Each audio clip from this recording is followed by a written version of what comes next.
Joe Biden had dinner with Hunter and his business associates, including Yelena Baturina, a Russian tech and energy oligarch who was married to the mayor of Moscow at the time.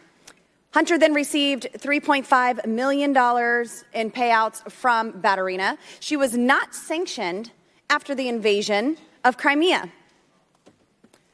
Joe Biden has maintained for years that he was not involved in his son's business dealings. Yet we have proof that Joe Biden attended business dinners with his son while he was Vice President of the United States of America. Here you have an excerpt from Devon Archer's transcribed interview. On the screen, if we could get that up there. During his interview, Archer testified to the fact that on multiple occasions, then Vice President Joe Biden attended functions with business associates of his and Hunter Biden. One such example is laid out on the screen for us. Mr. Archer is explaining here that in the spring of 2014, if we could get this slide up, Devon and Hunter had dinner at Cafe Milano with several of their business associates. One of these attendees was Yelena Baturina. Ms. Baturina was, at the time, the richest woman in Russia, and she was married to the former mayor of Moscow, as previously stated. Interestingly, on February 14th, 2014, Ms. Baturina wired Hunter Biden and Devon Archer $3.5 million. It is still uncertain what legitimate service Hunter Biden provided to Ms. Baturina in exchange for this large sum of money, if any at all. Furthermore, it is concerning how Hunter Biden and Devon Archer moved this money from bank account to bank account. And it is also convenient that the U.S. government never placed Ms. Baturina on their public sanctions list after Russia invaded Crimea. This billionaire continued to invade public sanctions lists even after Russia invaded Ukraine. I want these facts to be clear to the American people. The billionaire continued to evade the public sanctions lists after Russia invaded Ukraine. Joe Biden's attendance at this dinner shows that Joe Biden's involvement in Hunter Biden's deals was more than just the illusion of access. It was access. There were direct benefits leading to Hunter and his business partners after Joe's attendance at this Cafe Milano dinner. This pay-to-play type of engagement was selling direct access to Joe Biden and the office of the Vice President of the United States. Mr. Chairman, I ask unanimous consent to enter into the record the third bank records memorandum produced by this committee on Oversight and Accountability on August 9th, 2023. Without objection, to ordered.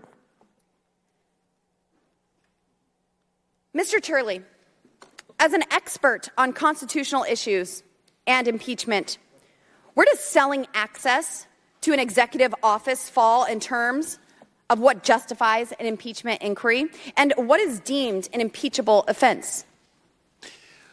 Well, it's two separate questions. What I've suggested is for the four areas for articles of impeachment that you can explore, you can look at some of the criminal code, and that includes things like bribery under 201, Hobbs, the Hobbs Act cases, and those have different standards that I think are relevant.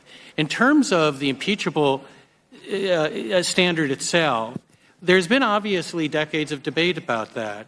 I would hope that there would be general agreement that public corruption, if the president engaged selling any access, right? If yes. if he engaged in public corruption involving any sort of peddling of influence. Now, as a follow-up, in previous impeachment inquiries, have actions such as influence peddling and pay-to-play schemes like this been deemed as offensive to the conscience of the American people in such a way to warrant an investigation? Well, I think that there's certainly a basis for this inquiry to go forward.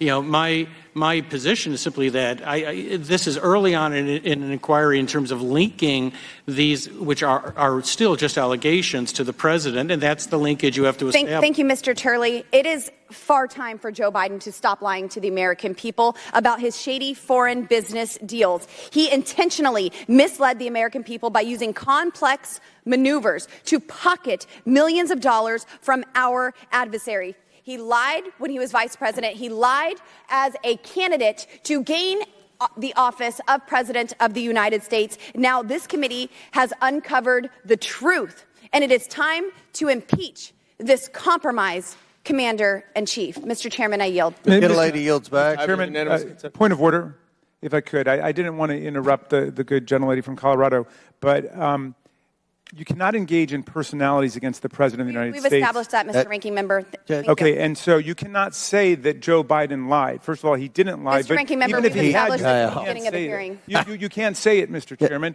I hope you agree with me. This is parliamentarian. I can provide you all the cases. This. Reclaiming order. Chair now recognizes Mr. Ivey. I have a unanimous consent motion before Mr. Ivey goes. Mr. Goldman. I would like to reintroduce once again the Devin Archer transcript and especially point to when he says that Hunter Biden was not involved. We've re-entered it. In the Elena this will be the fifth time. $3.5 Without objection, we've re-entered the Devin Archer transcript for the fifth time.